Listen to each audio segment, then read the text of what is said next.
Bienvenidos a Libres en Cristo, un espacio donde la fe, la esperanza y el amor cobran vida a través de la palabra de Dios.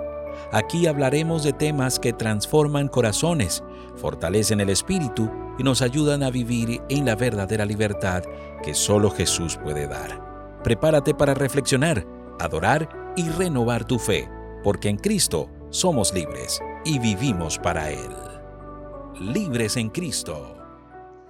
Hola, ¿qué tal, queridos amigos? Es un gusto saludarles una vez más y darles la bienvenida a su programa Libres en Cristo, un espacio maravilloso donde compartimos la palabra de Dios para ti y para cada uno de los privados de la libertad aquí en Colombia y en cualquier parte del mundo donde nos escuchen. Bienvenidos a su espacio, quien les habla su siervo Wilmar Benavides, capellán del Ministerio Carcelario y Hospitalario en Bucaramanga. Y conmigo en estos momentos un invitado muy especial al cual quiero presentarles, el dragoneante Diego Páez, un servidor público que se encuentra en estos momentos ayudándonos y apoyándonos aquí en este espacio maravilloso. Cordial saludos, hermanos en la fe, visita y a toda nuestra amable audiencia que nos sintonizan. Muy agradecido por esta especial invitación a este bonito programa. Claro que sí, entonces vamos para poder avanzar en nuestro programa a tener una corta oración. Quiero invitarte, mi querido hermano Diego, para que nos dirijas en este momento especial de oración. Sí, Señor, cómo no. Oramos. Eterno Padre, que tu altura es en la infinidad de los cielos, te damos las gracias por todo lo que nos das. Gracias por la salud, el trabajo, tu misericordia infinita para con nosotros indignos de ella. Te pedimos que no nos suelte de tu mano bondadosa. Extiende tu misericordia todos los días. Gracias, Padre Santo, por este programa que va dirigido en especial a nuestros hermanos recluidos en los establecimientos carcelarios. Amén. A aquellas personas que de una u otra manera también estamos presos en el orgullo, en alguna cosa que nos separa de ti, de tu trono de la gracia, de los familiares, de las personas allá, de los hermanos recluidos, del ministerio carcelario, de los líderes, de todas aquellas personas que hacen la obra misionera en el alfolí, en la visita, en la oración. Ahora, por medio de tu Espíritu Santo, guíanos al abrir tu palabra para que sea una ofrenda ante ti. Lo pedimos porque sabemos que no tenemos ni un solo mérito, sino todo sentido, amado Jesús. Amén. Amén, amén. Dios les bendiga a cada uno de los que nos escuchan en esta hora, en este espacio especial de Libres en Cristo. Hoy trataremos un tema bastante importante, es el atrio de la salvación. Vamos a hablar sobre ese tema maravilloso. Sin embargo, pues antes de eso me gustaría, ¿cierto?, leerles un texto muy especial que lo encontramos en el libro de Primera de Reyes 8:64. Aquel mismo día santificó el rey el medio del atrio que estaba delante de la casa del Señor, porque ofreció allí los holocaustos y los presentes y los cebos de los pacíficos, por cuanto el altar de bronce que estaba delante del Señor era pequeño y no cabían en él holocaustos y los presentes y los cebos de los pacíficos. Bien, vamos entonces a hablar sobre el atrio, que contenía, ¿cierto?, algunas cosas en especial importantes, porque en el anterior episodio, ¿cierto?, de nuestra serie sobre el santuario, hablábamos sobre las generalidades del santuario, y ya en esta lección estamos entrando más a detalle en la parte del atrio, que sería la primer parte del santuario. Pero yo veo un poquito nervioso a nuestro querido invitado, o bueno, es normal porque es su primer vez aquí en este escenario. Vamos a romper un poquito el hielo, y antes de entrar en materia, quisiera de pronto que nos hablara un poquito sobre ese servicio que realiza como funcionario público en las instituciones penitenciarias, su experiencia, cómo la ha vivido, cómo es ser adventista en este medio, ¿no?, tan muchas veces tan lleno de adversidades, que se necesita de pronto un carácter fuerte. Hay tantas cosas que quizá la audiencia quisiera conocer, mi querido hermano Diego. Así que háblenos un poquito, dónde ha estado trabajando, sobre su experiencia, hace cuánto es adventista y demás. Sí, estimada audiencia, es un trabajo arduo, de mucha experiencia. En el Ministerio Carcelario se obra a gran cabalidad. Yo inicié como visita en la Dorada Caldas. Un abrazo a aquellos hermanos que también hacen parte del Ministerio Carcelario en la Dorada Caldas, en Valledupar. Y acá nuevamente prestando mi servicio en el INPE, pero ya con el Ministerio Carcelario en Bucaramanga, en el establecimiento de alta y mediana mínima seguridad de Palo Gordo en Girón. Muy bonito el trabajo que se hace en la obra misionera, la reclusión de mujeres, la cárcel de varones de la Modelo. Muy comprometido también con la obra misionera. Se ve el trabajo mancomunado de los hermanos en la parte externa, las oraciones, el trabajo fervoroso, el ir por las 3 trochas, Piedecuesta, Girón y Florida Blanca hasta Girón, entregar unas pilas, un kit de aseo, la escuela sabática, la actividad que se está haciendo en la nueva establecimiento, lluvia, sol, hambre, pinchazos. No hay impedimento para la obra misionera, y más cuando nos lleva ese Espíritu Santo a esos lugares remotos y compartir la palabra. Amén, qué bonito. Y es que es una experiencia maravillosa que hemos compartido en el Ministerio Carcelario, donde ya el hermano Diego está, mejor dicho, enchufado con el tema. Estamos bastante conectados, muy involucrados. Y entonces, el ser dragoneante. ¿Qué es ser dragoneante? Es un cargo dentro de la institución penitenciaria donde se abren puertas al conocimiento carcelario de mínima y alta seguridad.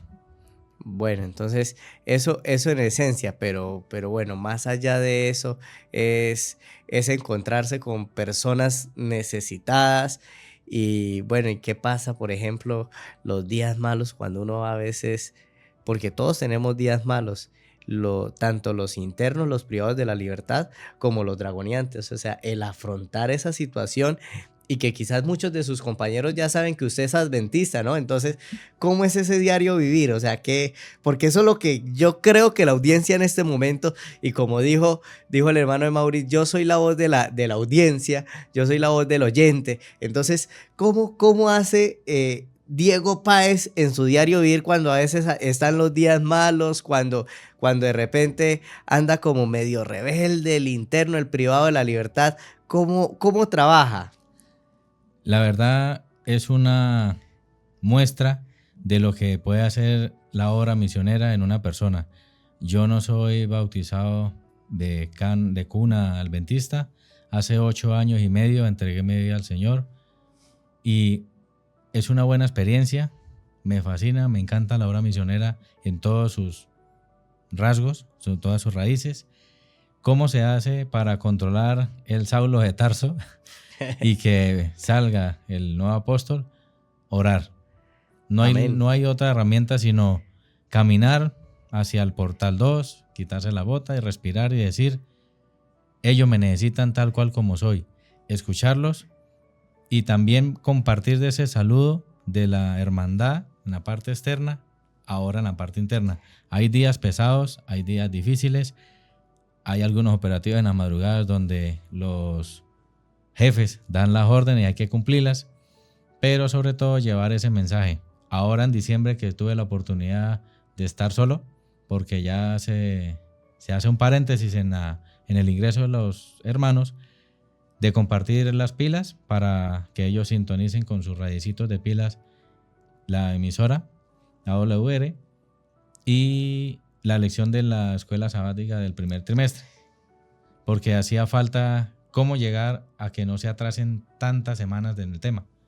Claro que sí, y es que, bueno, antes de iniciar en estos momentos la partecita de la exposición de la palabra, también hablábamos aquí con el dragoneante acerca de, pues, el trabajo que viene realizando el capitán, que es un trabajo diferente. Y yo tuve la oportunidad de, ya hace poco más de 8 días, tener la reunión con el equipo de trabajo de la parte religiosa en la cárcel de Palo Gordo, y él decía, es que no queremos más maltrato para los privados de la libertad, queremos hacer un trabajo diferente.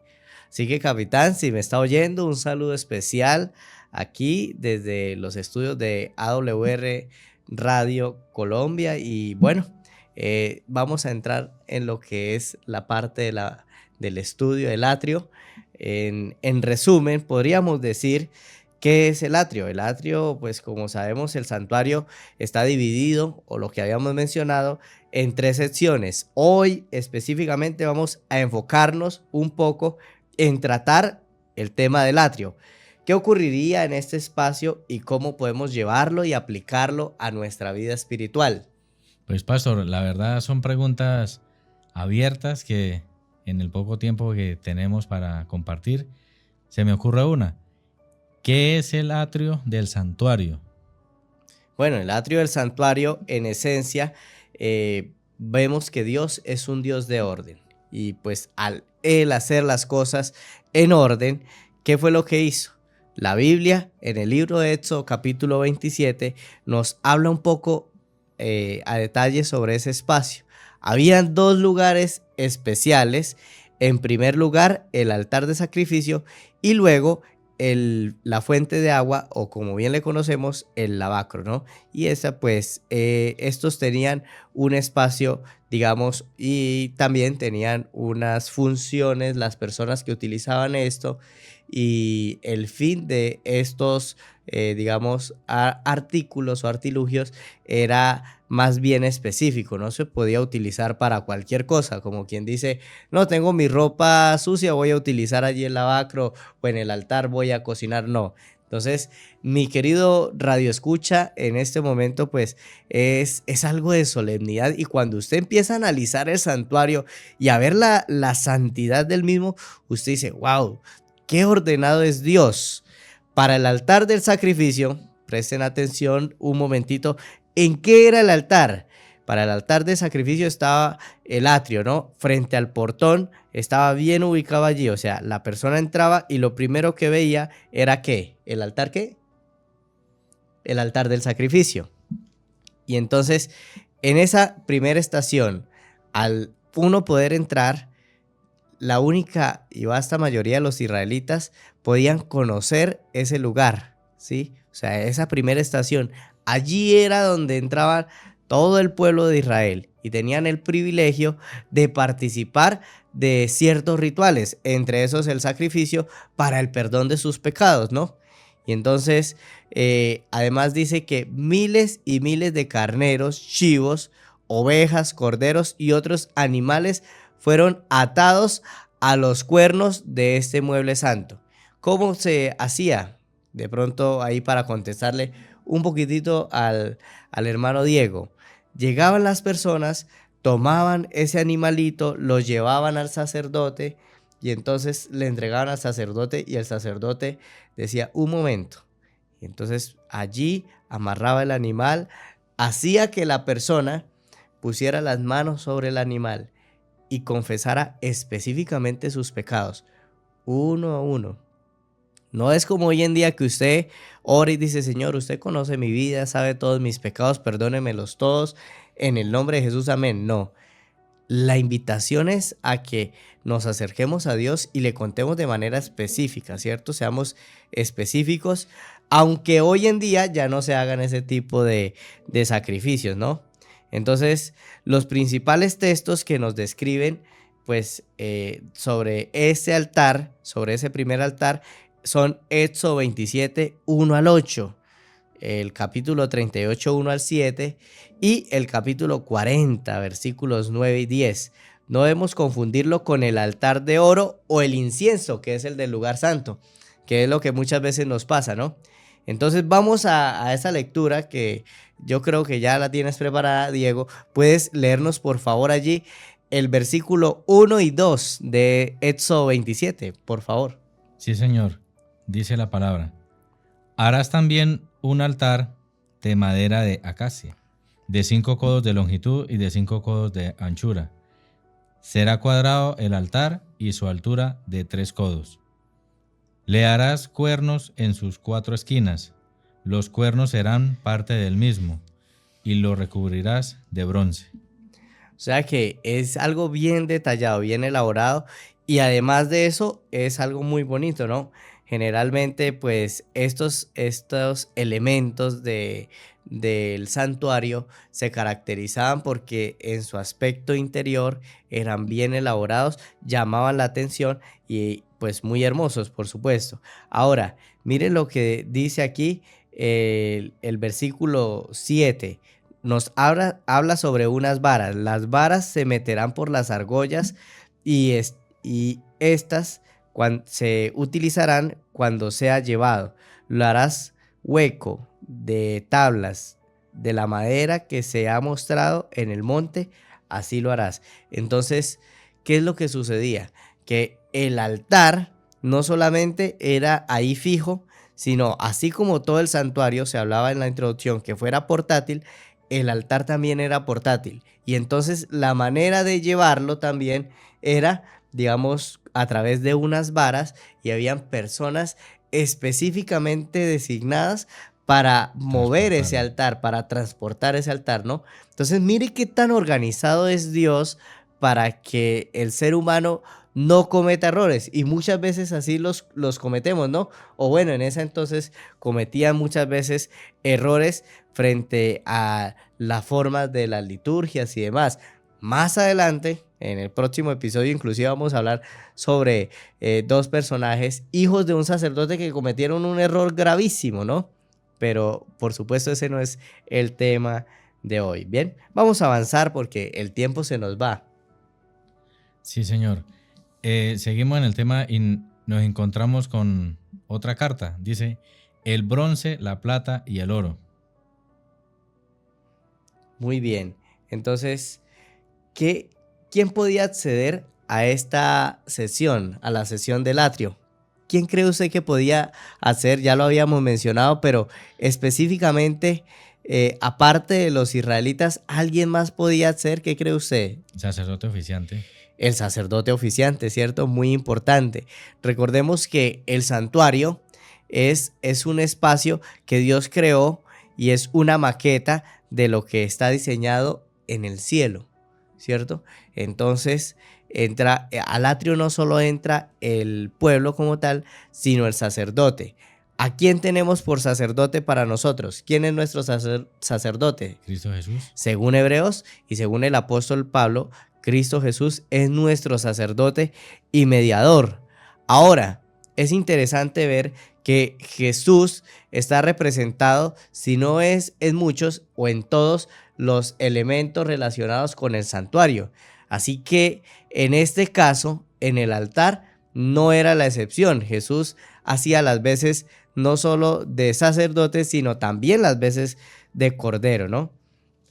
Entonces, aquí hay dice, en esta sección era la única accesible para el pueblo general. Allí habían 2 muebles, uno el altar de sacrificio, el cual mencionamos, y el otro era la fuente o lavacro, utilizada por el sacerdote oficiante, ya vamos a ir a ello, para ministrar en favor del pueblo, ¿no?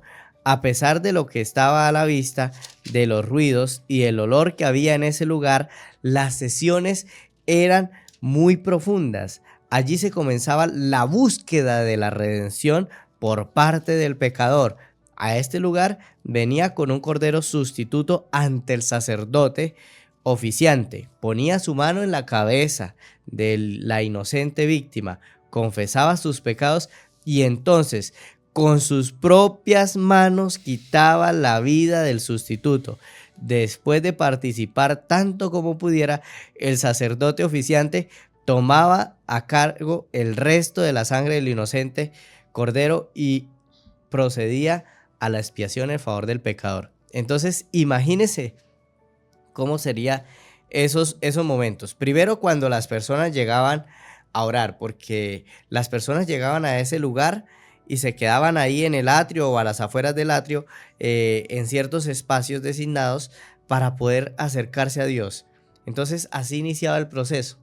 Y muchos de ellos entraban ya con su cordero, ¿sí? para poder ofrecer el sacrificio. Y después de lo que le decía de confesar los pecados, no era el sacerdote el que se encargaba de matar el animal, no, era el mismo pecador. O sea que imagínense ustedes, mis queridos amigos que nos escuchan en esta hora, que nos ven a través de YouTube, imagínense tener usted que poner sus manos sobre un animal como un cordero, que la verdad yo he tenido la oportunidad, no sé si usted ha visto los corderos, he podido estar en tierra fría también y ver cómo esos animales son tiernos, son bonitos porque es la oveja pero versión pequeña. Usted sabe que todos los animales cuando están... Son tiernitos. Sí, exacto. Cuando están en su etapa de cachorros, de pequeños, de criaturas pequeñas, son adorables, por decirlo así. Y entonces usted tener que poner su mano sobre ese animal y luego degollarlo. Eso es algo fuerte. Yo no sé, yo personalmente, yo no sería capaz de matar un animalito de esos. Y más después de saber que fue por culpa mía. Sin embargo, hacía parte del proceso. Dios lo había designado así. Y entonces no debíamos ir en contravía a eso. Ahora sí vamos ya a la parte del lavacro de bronce que nos decía, ¿cierto? Y yo no sé si tiene por allí un texto. Me gustaría que nos compartiera allí la lectura del libro de Primera de Corintios, capítulo 1, versículo 30. Solo ese versículo, por favor. Ya vamos a ir más adelante en el cierre, vamos a concluir con esa parte de ese texto. Sí, Señor. Nos dice la palabra: pero por él estáis vosotros en Cristo Jesús, el cual nos ha sido hecho por Dios sabiduría, justificación, santificación y redención. Muy bien, entonces es por medio de Cristo Jesús que Él, en el cumplimiento de estos hechos, ¿no?, de la muerte del Cordero Pascual de Dios, o sea, Jesucristo mismo, como dijo Juan el Bautista, de aquí el Cordero de Dios que quita el pecado del mundo, Él muere por nosotros, de tal forma que en Él se cumple la salvación y la justicia, ¿no? Algo muy importante. Ahora, resulta y pasa que nosotros hablamos de un proceso de salvación. Y entonces Jesús viene a este mundo, pero no solo viene a este mundo para morir, sino también para darnos ejemplo. Y el sacerdote, como daba ejemplo, ¿no?, él entraba después de haber hecho el sacrificio. Dice el libro de Éxodo, allá el capítulo 30, nos habla sobre, digamos, el altar del incienso. Y dice que antes de entrar a ofrecer incienso y demás, el sacerdote debía lavarse. Entonces es bien interesante porque el lavacro, la función específica era purificar a la persona que iba a entrar al lugar santo. Hoy en día, si nosotros de verdad queremos entrar en verdadero contacto con Dios, necesitamos obligatoriamente pasar por las aguas del bautismo. Y usted me dirá, ¿cómo así? Claro, si usted tiene la oportunidad, porque por supuesto puede que esté en medio de una enfermedad gravísima en el hospital y usted diga, no voy a alcanzar a bautizarme. No por esto quiere decir que usted está exento de acceder a la salvación. Pero si usted en estos momentos me está escuchando y el Señor muchas veces le ha llamado y le ha dicho, oye, hijo, quiero que entregues tu vida por completo a través de las aguas del bautismo, no se resista a la voz de Dios. ¿Por qué? Porque hay un proceso. Tú confiesas tus pecados, te acercas a Dios, pero a la par debes ser lavado. Ahora, ese lavacro representa el bautismo. Jesús mismo, ahí mismo hablando de Juan el Bautista, él decía, es necesario que se cumpla, ¿sí? O sea, no es porque Jesús necesitara llegar a ser, digamos, bautizado para el perdón de los pecados, porque de hecho Jesús pues no había cometido ningún pecado, ¿cierto que sí? No, Señor. No había cometido ningún pecado. Entonces, por ende, pues al estar él allí frente a Juan el Bautista, Juan el Bautista le dice, no, es que es necesario que usted me bautice a mí, porque es que usted es quien es perfecto, es santo. es el Cordero de Dios. Yo soy quien necesito ser bautizado por usted. Yo soy el que necesito ser purificado. Jesús al contrario le dice, no, es que aunque yo esté limpio, yo quiero dar ejemplo. Entonces Jesús se bautiza para darnos ejemplo. Cuando usted va y mira el capítulo 1 de Juan, dice el versículo 32. Además, Juan testificó diciendo, vi al Espíritu que descendía del cielo como paloma y que permaneció en él. Y yo no le conocía, pero el que me envió a bautizar con agua me dijo, sobre quien veas descender el Espíritu y permanecer sobre él, este es el que bautiza con el Espíritu Santo. Yo lo he visto y testifico que es el Hijo de Dios.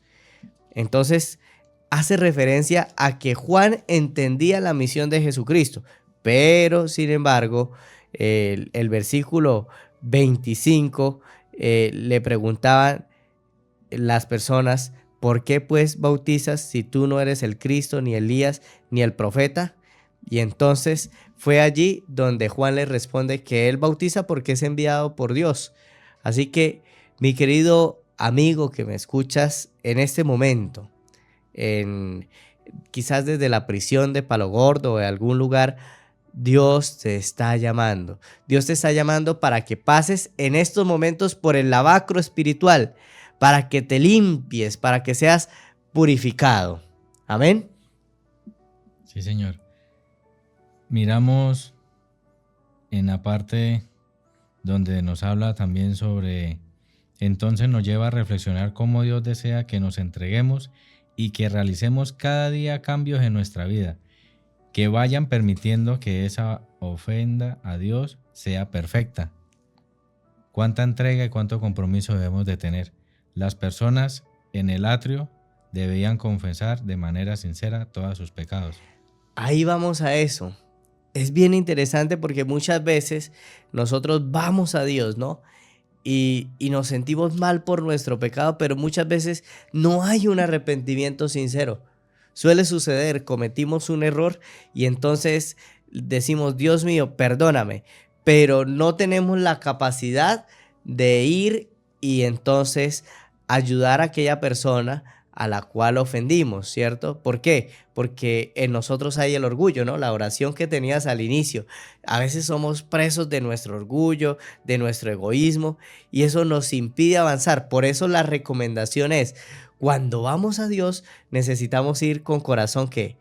Sincero, íntegro, y decirle, Señor, mire, yo reconozco mi pecado, yo reconozco que he sido malvado, reconozco que me equivoqué, robé, mentí, en algunos casos maté, de pronto hice tantas cosas terribles que siento que no hay perdón para mí, pero sinceramente me arrodillo y de corazón te confieso uno a uno mis pecados porque quiero que por la sangre de Cristo Jesús haya perdón y salvación para mí y para mi familia.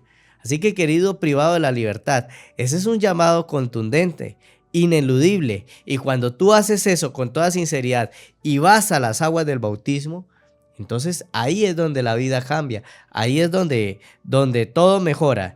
Y vamos a ir a ese texto que leí hace poco de Primera de Corintios, los versículos anteriores, porque el apóstol Pablo, cuando le escribe a los corintios, les deja ver algo muy interesante, y es que mire lo que les dice.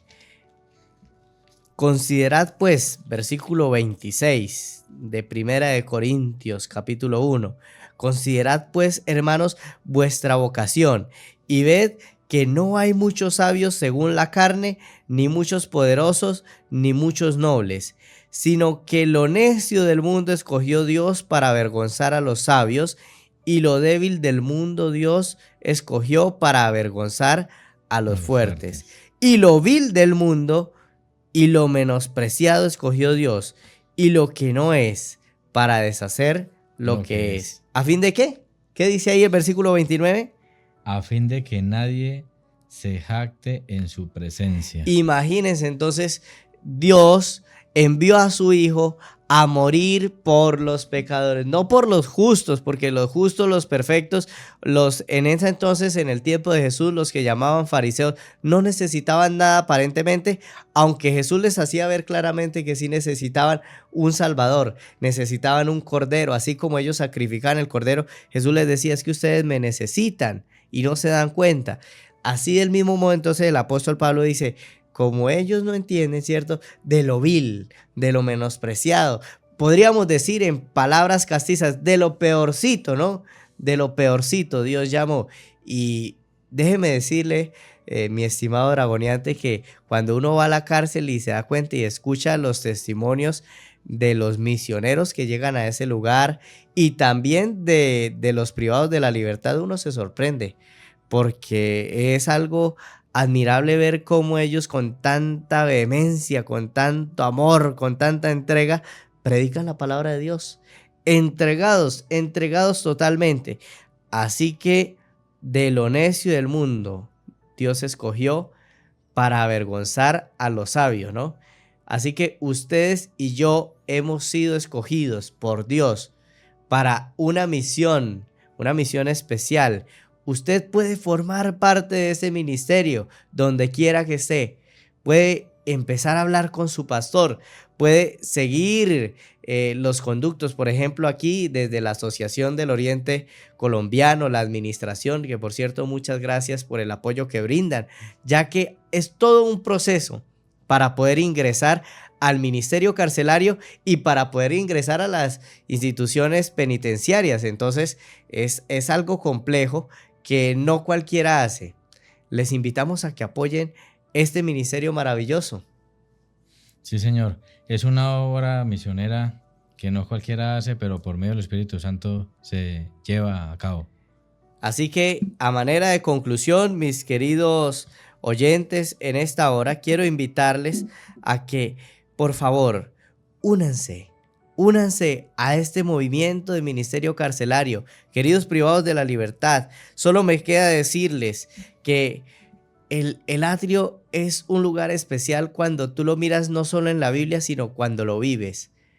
Mi abuelo tuvo la oportunidad de muchas veces escuchar desde afuera de la iglesia la palabra de Dios.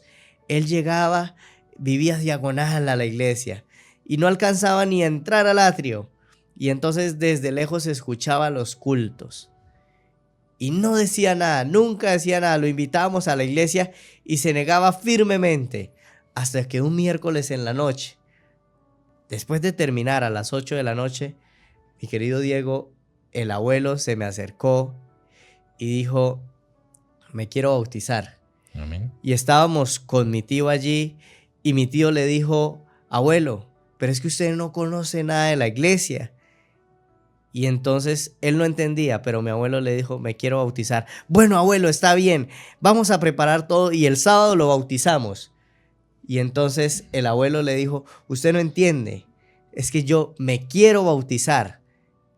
Y entonces mi tío le dice, abuelo, pues ya está. Y el abuelo lo mira y le dice, es que usted no ha entendido que yo me quiero bautizar ahora. Eran las 8 de la noche. El pastor estaba a 2 horas de distancia, el pastor más cercano. Y entonces mi tío dijo, pero abuelo, el pastor, y entonces al darle esa excusa, el abuelo con una mirada entristecida le dice, usted no entiende que si yo no me bautizo ahora, no me bautizo nunca. Mi abuelo ese día, 3 horas después, hasta que se llenó la pileta, a las 11 de la noche, un miércoles, le entregó su vida a Jesús porque él entendía que debía pasar por el lavacro.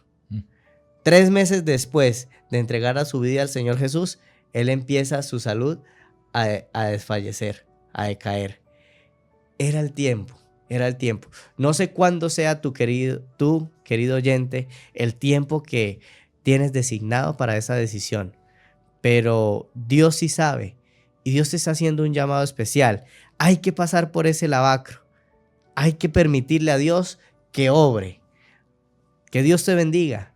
Que Dios nos ayude para cada día ser purificados Así como los sacerdotes lo hacían, nosotros debemos ser purificados en la sangre de Cristo Jesús y, por supuesto, en las aguas del bautismo para quienes aún no han tenido ese grato privilegio. Vamos entonces a finalizar con una oración especial para que el Señor toque los corazones de las personas, para que el Señor dirija a los privados de la libertad, para que tú, mi querido oyente, seas tocado por el Espíritu Santo y podamos de cierta forma sentir la presencia del Señor en nuestras vidas y entonces tomemos decisiones que glorifiquen su santo nombre. Quiero invitar en estos momentos a mi apreciado Diego para que nos dirija en oración y ya con esto ir concluyendo en su programa Libres en Cristo. Pastor, ¿aún tenemos tiempo para 2 versículos más? ¿O se nos acabó el tiempo? Ya se nos acabó el tiempo, pero te doy a la oportunidad, no 2, sino 1. 1. Listo, léenos un versículo y nos concedes por favor la oración. Jehová te bendiga y te guarde. Jehová alce sobre ti su rostro y ponga en ti paz. Amén, amén. Qué bonito es que el Señor bendiga a su pueblo. Vamos entonces a finalizar con una oración. Oramos. Eterno Padre, gracias por esta emisora, por ese espacio radial que nos das a cada uno de nosotros para entregar nuestro pensamiento, nuestro corazón, nuestro actuar. Que cada día seamos una carta abierta, Padre Santo. Bendice tu pueblo remanente en el ancho faz de la tierra. Que seamos ese ejemplo para aquellas personas que de una u otra manera están allá recluidas en los diferentes establecimientos carcelarios. Bendice tu pueblo, Padre Santo, los líderes de la iglesia. Te damos las gracias por todas las bendiciones que nos das. Ahora que nos disponemos a terminar este bonito programa, guíanos por medio de tu Espíritu Santo a volver a nuestras actividades normales. Así sea, Padre. Todo lo pedimos, lo agradecemos, porque sabemos que no tenemos ni un solo mérito en nosotros, sino todo sentido amado a Jesús. Amén. Amén, amén. Qué bonito es cuando nosotros nos acercamos a Dios con corazón sincero. Gracias por acompañarnos en su programa Libres en Cristo, por querer aprender sobre el santuario celestial. Nos vemos en nuestra próxima edición. Queremos rogar que el Señor les bendiga y les guarde. Que Jehová haga resplandecer su rostro sobre ti, mi querido oyente, y tenga de ti misericordia. Jehová alce sobre ti su rostro y ponga en ti la paz que tanto anhelas. Dios te bendiga. Un feliz resto de jornada. En Cristo somos libres para ser auténticos y genuinos. No tenemos que ocultarle a Él nuestras imperfecciones o pretender ser alguien que no somos. Libres en Cristo es una presentación de AWR Colombia.